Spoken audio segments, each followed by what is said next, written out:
Oh no.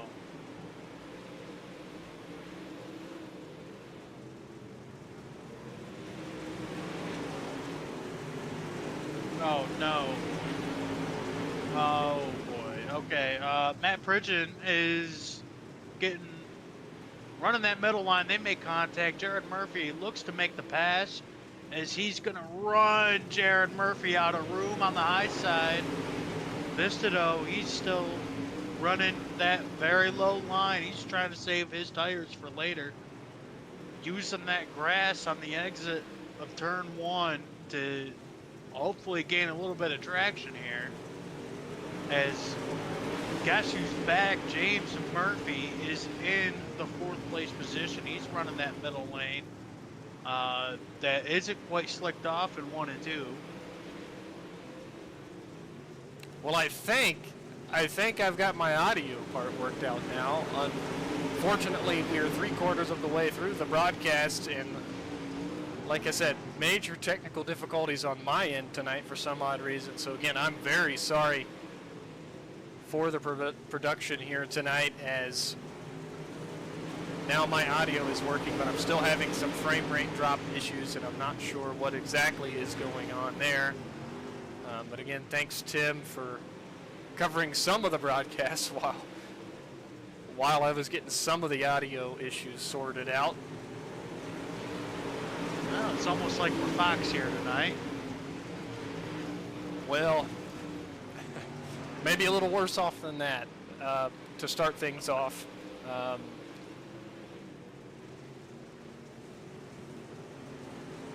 Coming up to complete lap number 12, and Jared Murphy been nice and smooth using the outside line, a couple car lengths ahead of Matt Pridgeon in the 2nd spot. And then you got James Murphy, like you said, he's battled his way back up as he jumped the cushion earlier and fell back. He's now into the top 3, and then behind him's going to be Mason Bistodeau in the 22, Colton Oakes in the 210, and Tyler Bickford there in the 07, last week's winner, rounds out the top 6. A little more further behind Bickford is going to be Robert Floyd in the 02, then Thomas Levister in the 22, Blake Bailey in the 11 machine, and then AJ Hunsinger there in the 33. Mason setting in the 11th spot in the 110. Back up front, and for the 2nd position, actually, James Murphy takes a peek to the inside of Matt Pridgeon, who jumps over the banking. He's up around the high side of Lernerville Speedway. Going to rejoin, not going to lose too many spots. Might lose the spot to the 02 of Floyd and fall back to 6. He does, but battles back on the exit of turn number 2 down the back straightaway, but Floyd on the inside prevails. Back up front, you have the Murphy brothers 1-2. 0.8 of a second, the difference between the two. And Mason Bistodeau in the 3rd spot with Tyler Bickford in position 4, working the inside part of the racetrack, making some good ground down there, Tim. Yeah, that's for sure. He's actually pretty much on par with James Murphy. Actually, I believe he's just slightly slower. Actually, he's just slower than Murphy. I apologize.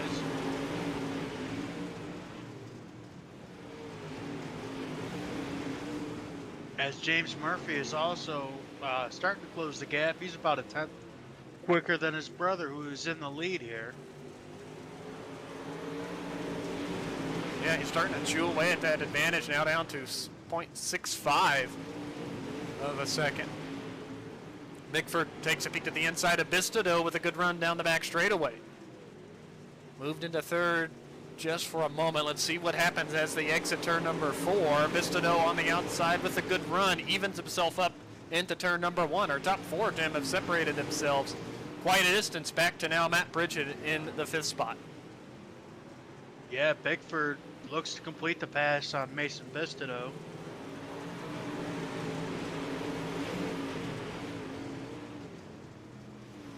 Still working down on the bottom. James Murphy also moved way down low, and he's closed right up to his brother. Yeah, 0.2 quicker than his brother.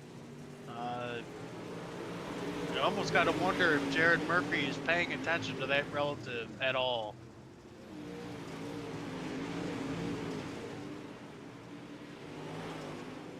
Yeah, I almost wonder if he is. You gotta know his brother is right on his tail at this point. He has been committed to running that outside line, still committed to running up there. His brother James moved down to the inside, making something happen. Tyler Bickford has since completed the pass into the third spot. Moves Mason Bissido back to fourth.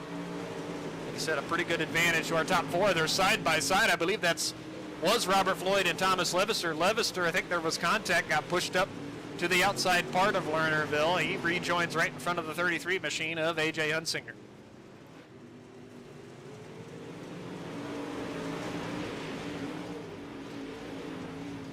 Tyler Bickford's got to be saying to these two front runners, start battling some more. I want to be a part of this battle. I believe he's slightly closing in the gap here. I can't tell. Yeah, I believe he might be as the yellow flag flies for Colton Oaks. We'll have to go back and take a look and see exactly what happened to Colton. There he is in the 210 machine. He's on the outside working down the back straightaway here. Into turn number 3. What happens to the 210? Oh, is it a case of jumping the cushion? That it is. The 210 jumps the cushion there, exiting turn 4, and that car goes straight into that outside retaining wall with pretty heavy contact. The car comes to a stop, and that was enough to bring out the yellow flag. So Colton Oaks bringing out the caution in the 210. First one of the feature. Bentley, if you could you take a look at I believe it is the blimp static cam here. Just take a look at how slicked off the track is, especially in 1 and 2, where there's a lane that's kind of not slicked off in the high side there yet. Yeah, absolutely. You kind of see a lighter patch there through 1 and 2. Turns 3 and 4 is pretty well slicked off, it looks like. But like you said, good eye there noticing that in 1 and 2. Contact in the back part of the field, and that's going to bring the yellow flag out as Bistido is now missing the right front tire on his machine.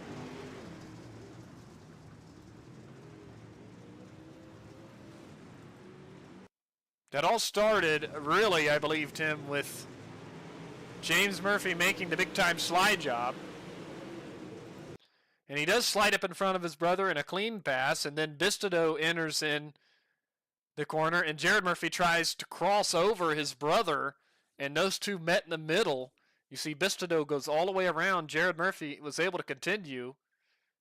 Bistido stopping right in front of the 11 of Blake Bailey and the 22 of Thomas Levister. They both had nowhere to go. Matt Pridgeon brought the car to a stop and had to evade. You see Hunsinger in the 33 also trying to find his way around without any harm done to his machine.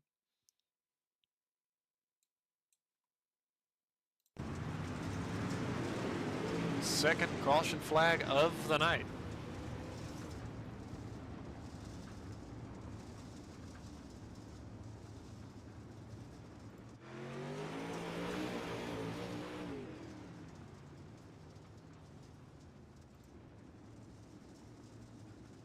Colton Oaks and Mason Setting looks like they've called it a night, so that leaves 9 cars on the track. And a new leader for the first time tonight. It's going to be James Murphy in that 65 machine, Tim. Yeah, it's, well, guess who's right to the outside of him? Tyler Bickford. He's been one to watch as well lately.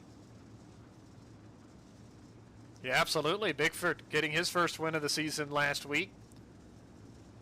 Going to be starting right on the outside. Going to challenge James Murphy here in the closing laps.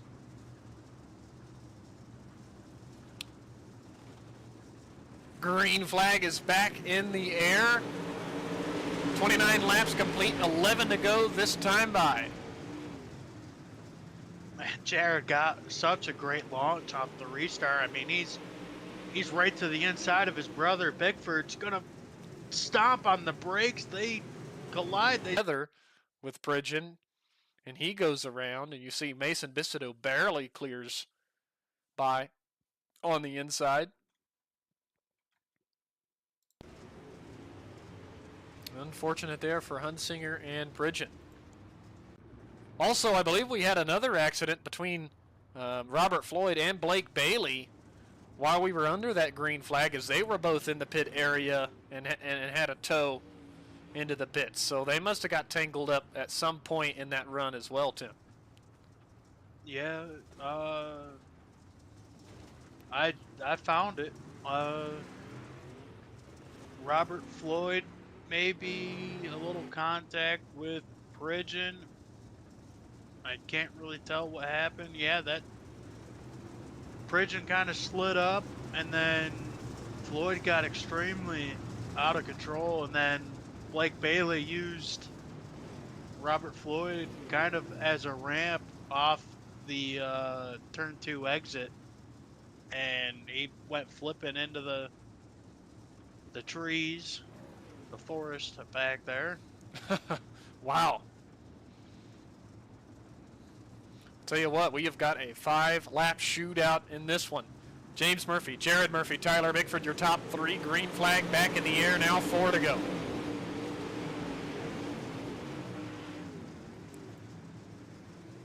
The Murphy brothers run the very bottom. Tyler Bickford works the middle part of the racetrack. AJ Hunsinger with an issue as well. Uh-oh, Bickford got up over the cushion. Loses a bunch of spots here as we cross the line for 3 to go. He finds himself back in the 5th position now.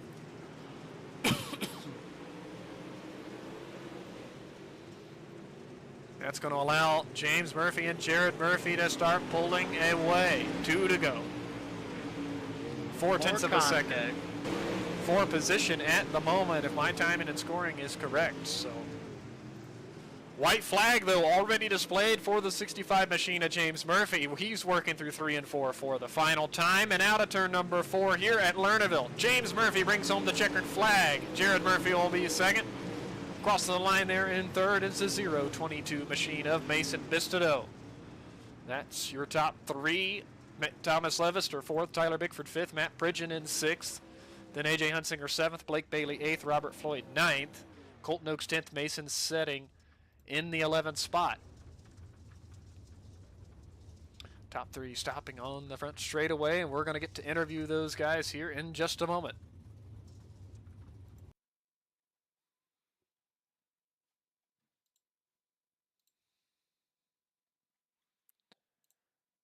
We'll see if we can start things off with our 3rd place finisher. He may or may not be available. I don't see him at the moment, but he might be available here in a few moments. But we can move on as I see the other 2. Excuse me. And we'll get their interviews underway. So we'll move up to our 2nd place finisher, Jared Murphy.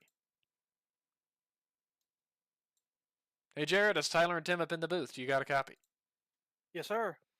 All right. Well, we've seen you had a great night tonight. Had a good heat, too, and just I think your brother sneaked one away from you there and then had a great feature here, led quite a few laps and battled your brother there with a little bit and brought the thing home in 2nd tonight. Good points night for you. Yeah, I had a good race going, and that caution came out. I didn't want to see that, and James got by me on the caution, and so I don't know what happened, but somebody got in the back of me, and I got pretty bad wheel damage, so I was just holding on for the last couple laps. But yeah, I definitely felt like I had that one in the bag when I seen James go off early in the race. That one stings a little bit, but I look forward to next week. Absolutely nothing to hang your hat on, though. Fantastic run for you tonight, Jared. Tim, you got anything? Yeah, Jared, if you could have done anything different throughout the race, what would it have been? Probably moved down to 1 or 2 earlier. I knew it was good down there, but I just didn't want to take a chance of getting in the grass and really messing up. So I was just kind of holding my line, and I felt like it would have worked out. We didn't get that caution towards the end, and that bunched everybody up, and stuff happens. Well, Jared, still a great run for you here tonight. Before we let you go, who do you need to thank? I'd like to thank y'all for all these awesome broadcasts. Everybody with the League of Outlaws for all their hard work. AJ Hunsinger for my rap and Talking Dirt. All right, Jared, appreciate you talking to us here tonight. We'll let you celebrate your second place finish. Thank you. That was our second place finisher tonight, Jared Murphy. I do see our third place finisher available for his interview, so we'll move back and get his interview tonight. Hey, Mason, is Tyler and Tim up in the booth? Do you got a copy? Yes. All right, man. What a kind of exciting night for you here tonight. Coming home with the top 3 and battled up in the top 5, it seemed like all feature long, and was just there at the right time. A couple drivers made a few mistakes, and you were right there to get into the top 3. Tell us a little bit about your night. Starting off the race, it was tricky because the odd is starting on the bottom. I didn't think it was going to be as fast as it was, but it ended up being decently fast. And then, like 5 laps or whatever, Tyler Bickford went off the high side in 3 and 4, and I just was right there. Yeah, absolutely, right there to take advantage of his misfortune. Tim, do you have anything? Yeah. How difficult was it to run around this track? I brought it up in the broadcast with how slicked off it was. It was super hard because it was just mainly keeping your speed because this is a big track, but you have to keep your speed in a lot and hit the brakes sometimes on the bottom, but it was mainly keeping your speed. Yeah, absolutely there, Mason. Again, a good run for you here tonight, coming home in the 3rd spot. Before we let you go, who do you need to thank? No one. You guys for putting on the races. All right. Well, again, a good run for you here tonight. We'll let you celebrate your top 3. All right. That was Mason Bistodeau. Now let's talk to our winner here tonight, James Murphy. Hey, James, it's Tyler and Tim up in the booth. You got a copy? Yes, sir. All right, man. Another weekend and another victory here tonight. Back in the winner's circle from a 1-week hiatus. We know you were under the weather last week, but seemed like you're much better this week and back in victory lane. Well, this feature win didn't come without a little bit of stress for you as you got kind of over the cushion there in 3 and 4 and up on that outer part of the Lernerville Speedway and fell back in the pack, had to fight your way back up and had a couple cautions. And the next thing you know, you find yourself in the lead with 5 to go. What a night. Yeah, lap 1, I just ran clean out of talent and drove off the track. But, I just kept my head down, and this track was really slick. We weren't ready for this much practice, but I think it put on some really good racing. It was, I hate if a bunch of people flew off the track. I even did it. It was easy to do.